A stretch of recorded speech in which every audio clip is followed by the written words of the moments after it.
if he had decided to paint a gibbon, would have given us a more distinctive one. The long arms are stiff, the face doesn't hold our attention as it should. Next, please. Two fan-shaped album leaves, finally, with attributions to Xiaogui. The one at left in the Palace Museum, Beijing, and published as number 50 in the Big Book of Sung album leaves. The one at right taken from the catalogue of the Southern Sung exhibition in Japan, number 29 in that, a painting in the Tokyo National Museum. The one at left looks like a copy or the work of a more heavy-handed follower. It portrays a scene with a simple shelter, like a small thatched hut, near the river shore.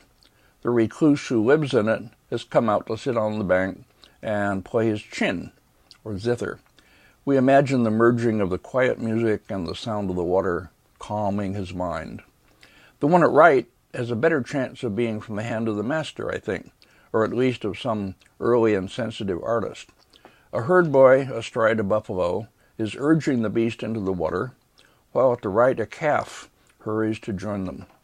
The marshy ground with low vegetation and faint indications of paths running through it, the nearer and further hilltops, the faint clouds in what I take to be an evening sky, all these are sensitively conceived and rendered, and raise this leaf to the level of Xiaogui's work, whether or not it's by him.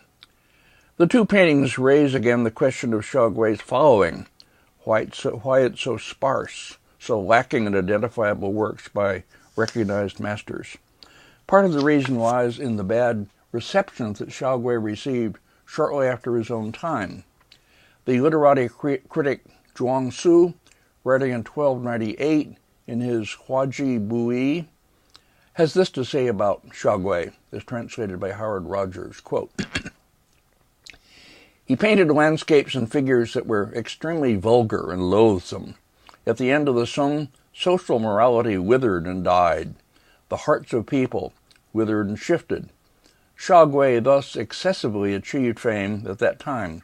In reality, his art had nothing to recommend it, and it's enough to know his period of activity and name and nothing more." End quote. The reaction of early Yuan writers close to Zhao Mengfu, and Zhuang Su was one of them, can partly be understood as political. They associated the late Ming Academy and its styles with the age of Chinese weakness that had permitted the Mongol conquest. Their scoffing name for Ma Yuan, One Corner Ma, was partly an allusion to his compositions, but it also reflected this political charge. But Zhuang Su's was also the kind of reaction that a New York critic devoted to abstract expressionism might have had to an artist who went on painting pictures, and gloriously painterly pictures. He would insist loudly, "Don't look at the picture, look at the brushstrokes." Aug. Next. The lineage of style running from Li Tong through Ma Yuan is continued in the Yuan by a few artists such as Sun Junse, now scarcely recognized in China, and by some artists of the Zhou school in the Ming, such as Dai Jin.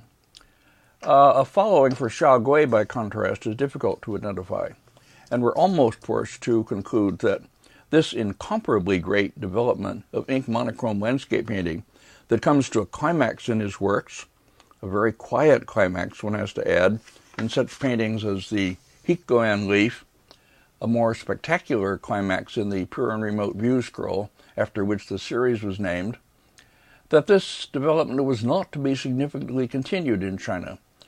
This was a huge loss, partly offset, to be sure, by the greatness of some Yuan painting, but still a huge loss. Think back for a moment about what underlay it, what Xiaogui had inherited next. The great development of a monumental landscape type in the early Northern Sung that sacrificed color and variety for a monochrome style that allowed the grand attainment of unity and integrity. Next, the further development of that style in the hands of Guoxi and others into a pictorial medium that could achieve effects of space and light that are virtually unparalleled elsewhere in art. Next, please. Effects that are then sacrificed in the pursuit of a different vision, one that renders landscapes as perceptual experience, in the way supremely exemplified by this dream journey on the Xiaoshang scroll by Master Li in Anhui, A work we should remember that the literati critics and the collectors they dominated would not have transmitted to us if it hadn't been falsified into a work by one of their number, Li Gonglin. Next, please. Or by the Westlake Scroll, loosely ascribed to the earlier Academy Master Li Sung, another work that captures an experience of visual perception in a way hard to match in world art, at least before the 19th century. Xiaogui inherited all that, and would have, if the tradition had been allowed to continue, passed it on brilliantly in a new form to his followers. But that kind of tradition was not allowed to continue. It gave way to a new aesthetic and a new set of critical dogmas, scornful of the old-style traditions in art, intent instead on celebrating the artist who broke the rules. So, once again, does this sound all too familiar? Next, we haven't yet quite reached the end of the development of ink monochrome landscape in the Sung. In our last lecture on Chan Buddhist painting, we'll still see some exciting works by Chan masters working at the end of Sung, artists whose paintings have accordingly not been transmitted in China, but have been preserved almost entirely in Japan. But that development, too, was virtually without follow-up in China. Next, it's true that a few professional artists of the later centuries were capable of painting ink monochrome landscapes that preserved strong elements of the Southern Shang tradition. But when they did, as in this landscape by the early 15th century master Dai Jin in the Shanghai Museum, they were likely to invoke the kind of reaction expressed in the inscription written at the top by the late Ming critic and theorist Dong Qichang, beginning, quote, "The professional artists earlier in the Ming all took Dai Jin to be a great master," end quote, meaning or implying we of the cognoscenti know better.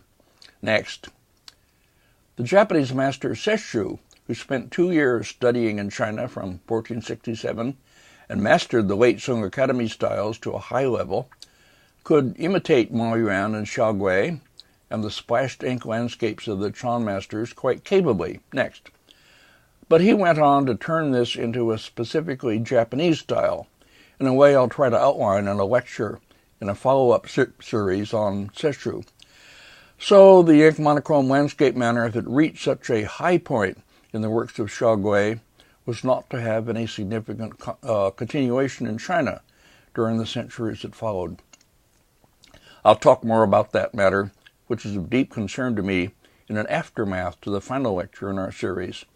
This one on Xiaogui ends here.